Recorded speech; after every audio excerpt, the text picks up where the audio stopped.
महाभारत में एक से एक योद्धा थे। कर्ण से भी महान योद्धा बर्बरीक था, लेकिन उसे युद्ध करने का मौका नहीं मिला। अश्वत्थामा भी एक महान योद्धा था, लेकिन उसकी महानता तब समाप्त हो गई जब उसने सोते हुए पांडव पुत्रों को मार दिया। एकलव्य को भी महान माना जा सकता था, लेकिन वह भी युद्ध नहीं लड़ा, तब उसकी महानता कैसे सिद्ध होती? द्रोण, भीष्म और श्री कृष्ण को हम इसमें शामिल नहीं कर सकते, क्योंकि वे तो देवता थे। दरअसल कर्ण ही एक ऐसे सर्वश्रेष्ठ योद्धा थे जिन्होंने विपरीत परिस्थितियों के बावजूद खुद को एक श्रेष्ठ योद्धा के रूप में स्थापित किया था। आओ जानते हैं कर्ण के बारे में वे तथ्य जिनके कारण उन्हें महान योद्धा माना जा सकता है।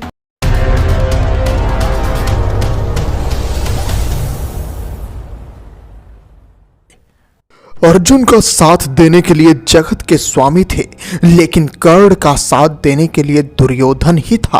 अर्जुन पूर्णतः श्री कृष्ण पर आश्रित थे, जबकि इधर दुर्योधन खुद कर्ण पर आश्रित था। कर्ण को द्रोण ने वह संपूर्ण शिक्षा नहीं दी जो उन्होंने पांडवों या कौरवों को दी थी।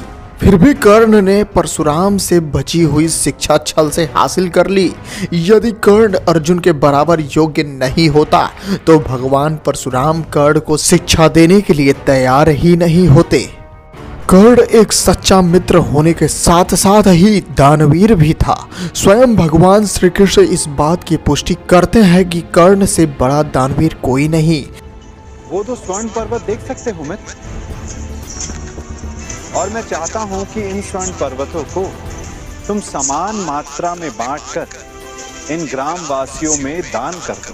उसे निवेदन करता हूं कि ये दोनों स्वर्ण पर्वत अब आपके अधीन है। आप सब जाकर इस सारे स्वर्ण को आपस में समान भाग में बांट लें। और कर्ण के मन में इस स्वर्ण को लेकर कोई आकर्षण, कोई लालच नहीं था पार्थ, जिस पर दान करने का उत्तरदायित्व उसके मन में वस्तु के प्रति लोभ नहीं होना चाहिए। श्री कृष्ण की योजना के तहत कर्ण के कवच और कुंडल को छल पूर्वक अर्जुन के पिता इंद्र द्वारा हथिया लेने के बावजूद कर्ण ने युद्ध को एक योद्धा की तरह लड़ा। कर्ण के पास भगवान परशुराम द्वारा दिया गया भगवान शिव का विजय धनुष था। यह धनुष जिस भी योद्धा के हाथ में होता था, उस योद्धा के चारों तरफ एक ऐसा अभेद घेरा बना देता था जिसे भगवान शिव का पाशुपतास्त्र भी भेद नहीं सकता था।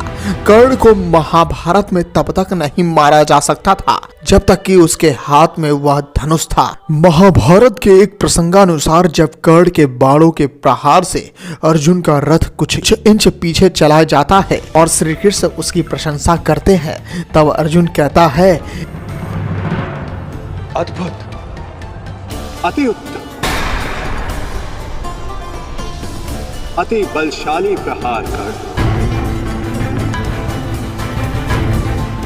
तुम वास्तव में एक कुशल योद्धा होकर।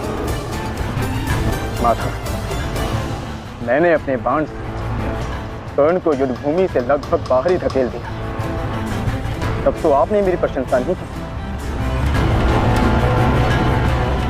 कर्ण के प्रहार से हमारा रथ तनिक क्या कांपा, आप उसकी प्रशंसा ही किए जा रहे। क्यों? भगवान श्री कृष्ण कहते हैं कि कर्ण के रथ पर कर्ण और महाराज शल्य बैठे हैं, परंतु तुम्हारे रथ पर मैं यानी भगवान नारायण और महावीर हनुमान बैठे हैं। तब भी कर्ण ने तुम्हारा रथ पीछे ढकेल दिया। सोचो, यदि महावीर हनुमान नहीं होते तो क्या होता? मृत्यु, तैयार यदि तू आने को, प्रसन्न मुख